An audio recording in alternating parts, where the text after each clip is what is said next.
Sham, premature stoppage or no?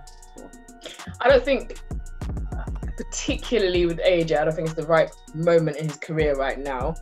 And I think potentially that could be career suicide for him, if I'm honest. It's your girls, Katie and Sham here at Boxing and Bantz. I know you guys missed us. It's been a while, isn't it? It's been a while, but we're gracing you with our faces again. But we promise not to deprive you lot again. But listen, let's go back. Saturday night, Joyce stops Takam in the 6th round, Wembley Arena.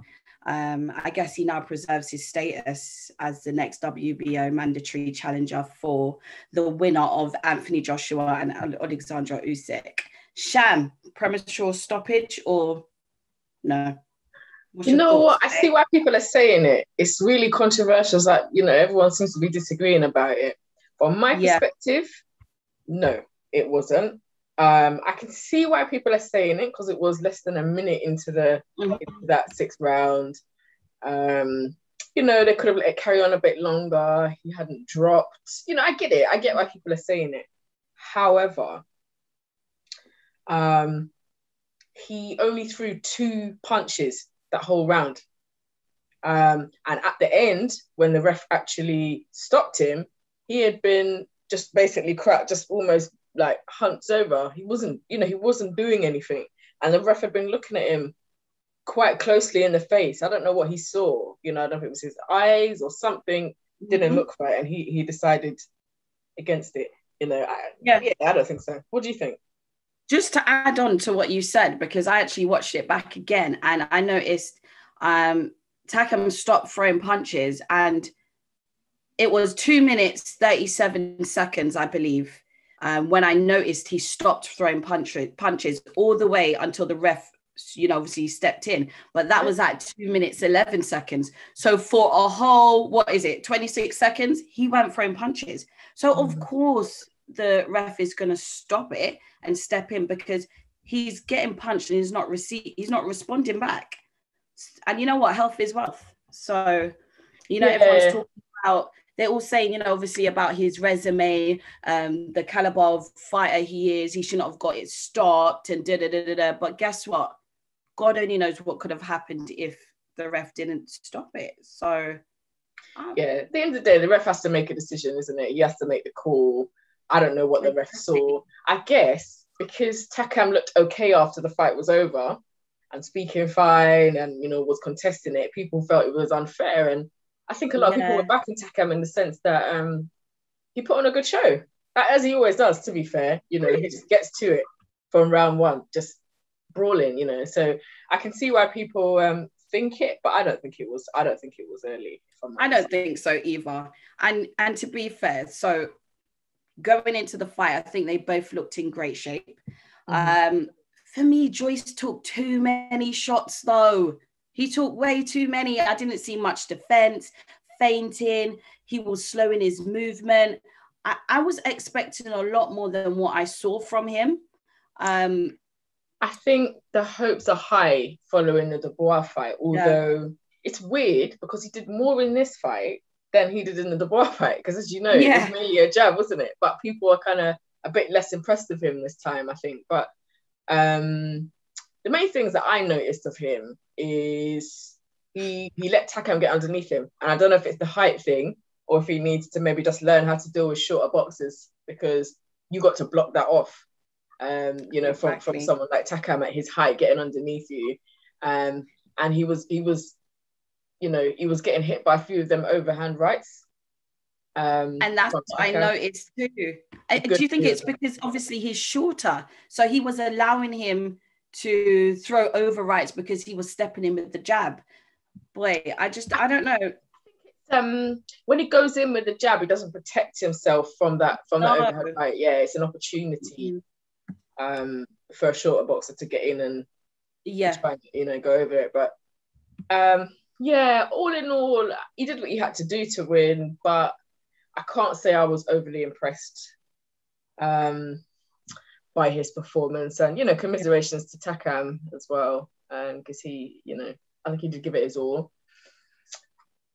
Joyce is the WBO mandatory for AJ Usyk now. Like, at that performance, I don't know what.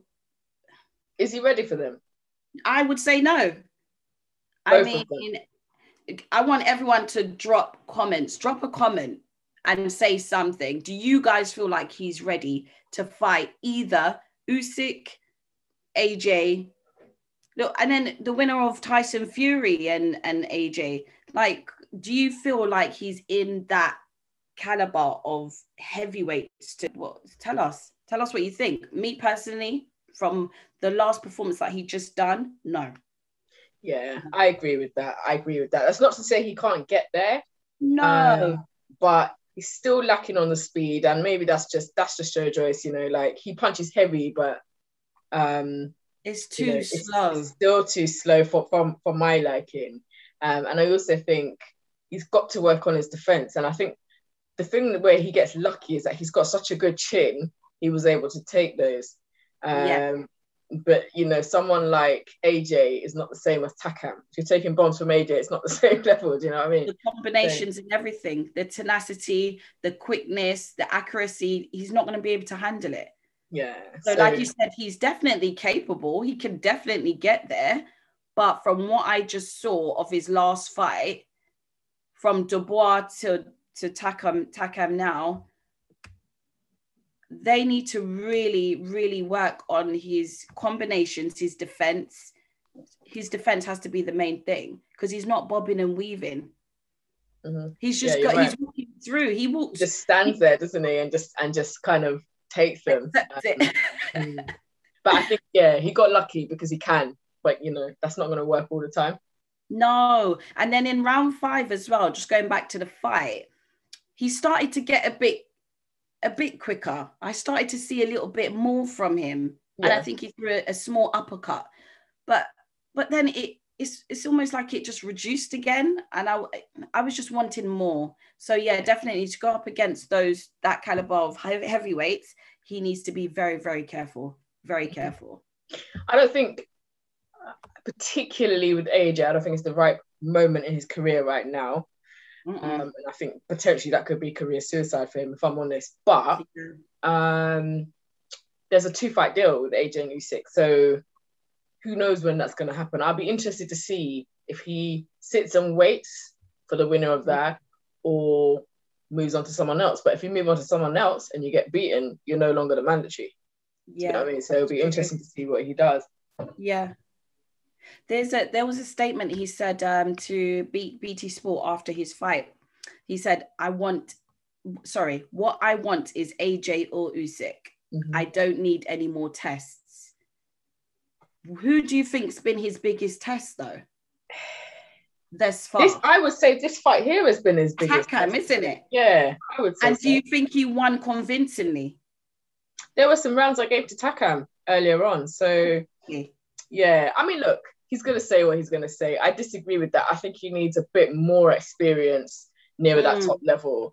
When you fight someone like Takam, and when I say this, I don't mean anything negatively about Takam because I respect him, but it's almost like Takam's only lost to the top level. So it's almost like if you can beat Takam, then there's a question of are you possibly top level? That's almost where Takam is. He's like a benchmark. If you see what I mean, because he's only lost to the likes of AJ, Povetkin, you know, Chisora. He's, you know, the top level, Don. The top level, yeah. So because Joyce has done that now, I can see why, you know, he believes in himself, and that's fine. But I still see some things that needs to be adjusted before he tries to fight. You know, those kind of names that we're talking about. It's true. So, guys, follow us on Instagram. Facebook and Twitter at Boxing and Bantz. So remember, it's Bantz with a Z. Indeed. And guys, obviously, again, it's Katie and Sham at Boxing and Bantz. And don't forget to like, comment, share, and subscribe.